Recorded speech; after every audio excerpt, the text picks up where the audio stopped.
Salam jumpa. Kalau kita perhatikan saat ini, kita mendapati ada gereja yang mengajarkan bahwa keselamatan dan berkat Tuhan ditentukan oleh usaha manusia.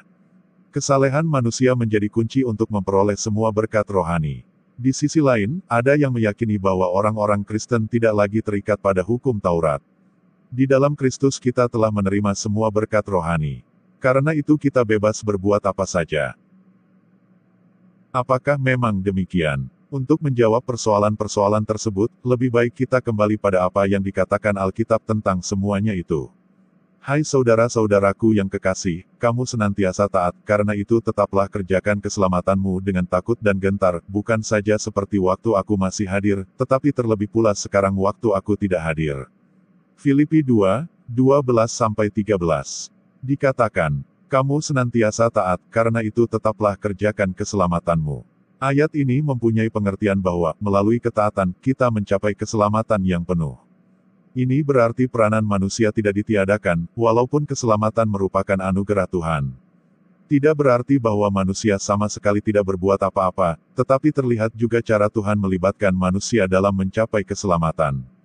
Lalu ketaatan seperti apa yang diharapkan Tuhan dari kita? Pertama, ketaatan yang konsisten. Paulus mengakui ketaatan jemaat Filipi.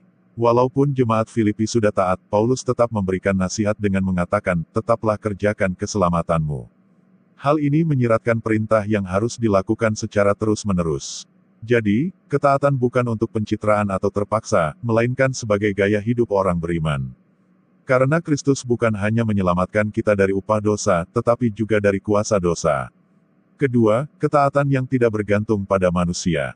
Paulus juga mengatakan, bukan saja seperti waktu aku masih hadir, tetapi terlebih pula sekarang waktu aku tidak hadir. Terlihat adanya hubungan yang begitu dekat dengan jemaat di Filipi, sehingga mengkhawatirkan Paulus akan adanya sikap ketergantungan terhadap dirinya.